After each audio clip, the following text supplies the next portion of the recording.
Welcome, friends and collectors. Thank you so much for joining me for another edition of Diecast Emporium Military Mondays, brought to you by my friends at smallscalehobbies.com. If you are into any sort of military hardware, all the way from pre-World War I to today, check out their website. They have some of the most amazing military scale models in both finished kit and kit form, so be sure to check them out. Alright, subject of this week's video, as you can see spinning around in front of you, is the Cobra Attack Helicopter. Specifically, the model that you're seeing is a very early on version of the Cobra, known as the AH-1G model Cobra. Let's talk a little bit about the helicopter first, a little bit of the history behind it, and then we'll talk more about the model. So as I said, this is an AH-1G. Now, A is the designation for attack. H, obviously, designation for helicopter, and this is a G model, as in golf.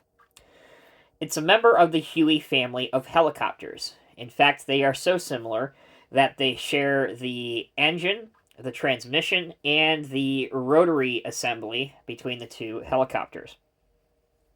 Now, it's sometimes also called the Huey Cobra or the Snake. It was introduced in 1967 and retired in 2001 from the U.S. Army. However, the Marine Corps would use updated versions of the Cobra Attack Helicopter until at least 2020.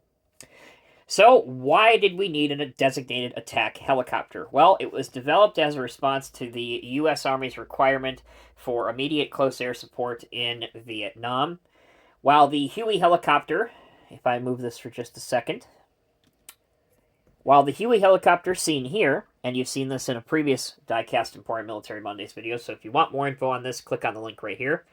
As you can see, this version of the Huey does have rocket pods on the side and also machine guns on it, but it was too big, too large, and it didn't really deliver on what ground commanders needed. So Hueys were primarily used for transport and medevac helicopters, but as you can see with this one, they also outfitted a few as gunships, but it quickly became apparent that a designated attack helicopter was needed, something that was a little bit more streamlined, a little bit faster, and could carry more armament, which is crucial. So that's where the Cobra came into being. Now, the Cobra's primary responsibilities were to provide close air support, escort transport helicopters like Chinooks, Jolly Green Giants, and Hueys in and out of hot LZs, or landing zones. But also, they flew what were known as hunter-killer missions. So they would team up with another helicopter called the OH-6A Cayuse. It's that helicopter that looks like a big egg and would later turn into the famous Little Bird helicopter. Anyway, that essentially would be the hunter. They would fly in, they would look for the enemy, and then once they had an ID on the location or the fix of enemies or vehicles on the Ho Chi Minh Trail, for example, they would then pull out and call in the killer element of hunter-killer teams, which would be the Cobra. The Cobra would fly in and eliminate the threat. So, Cobras saw extensive service with the U.S. Army in Vietnam, the invasion of Grenada, as well as Panama, and the Gulf War with the U.S. Army. In the early 1990s, they were being phased out in favor of the newer, more advanced AH-64 helicopter known as the Apache. That said, the Marine Corps loved the Cobra Attack Helicopter, and they used updated versions with improved ergonomics, improved fire control systems, all kinds of stuff. They used versions of the Cobra like the Super Cobra and the Whiskey Cobra, or the W model, throughout the wars in Afghanistan and Iraq before being officially retired from Marine Corps service sometime in 2020. Alright, that's some info on the real helicopter. Hope that you guys enjoyed learning a little bit more about that. Now let's transition and take a look at the model that you see in front of you.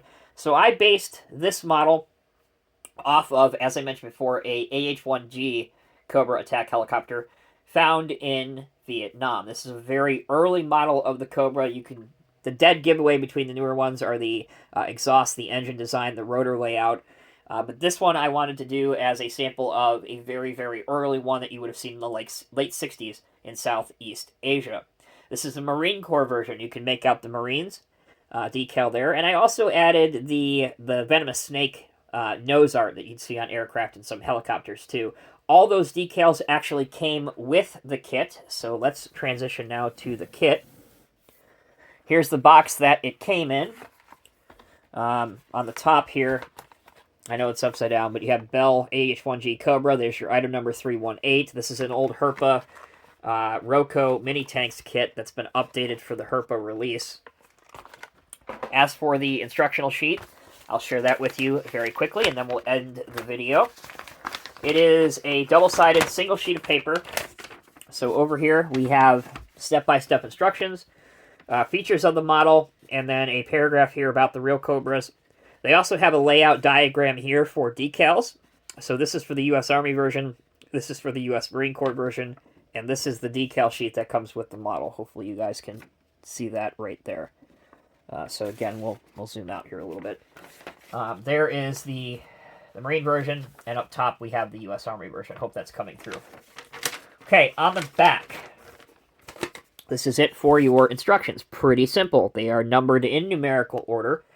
What I did is I painted my pilots first. Obviously, I painted the helicopter first as well, and then I did the assembly process. The canopy here is clear plastic, so I used some clear glue so there wasn't any smudge marks left. I think it turned out okay. My tail rotor functions on this and the main rotor functions on this, which I'm pretty pleased about. This is only my second or third helicopter I've ever done, and I'm already noticing a lot of improvements on my end, so I'm very pleased with that. All right, guys, so one more look at the helicopter here, and then we'll close out the video. You can see this pilot has a gold leaf helmet. This one has more of a regular brown military helmet. I did use a little bit of flesh color from Tamiya to try and bring out their faces a little bit, although they're not heavily detailed. And I also did not glue the canopy down completely. There's just a little bit of clear glue holding it, so that if I ever want to detail the interior out a little bit more, I can do that as well.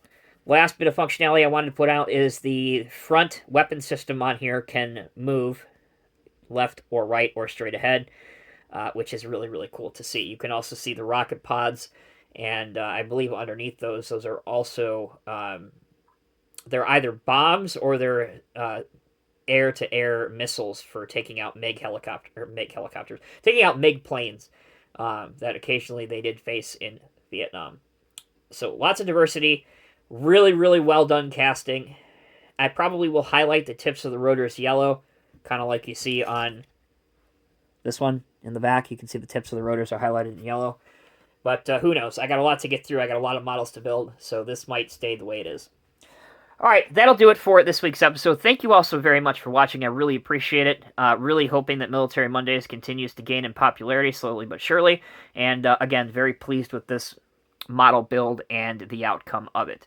If you liked this video, please check out the suggested link on your screen right now, which will be a video of one of the two Hueys that I have in my collection. And then obviously you can go back and watch this one for a little bit more context. All right, guys, take care, be well. I'll see you in the next review.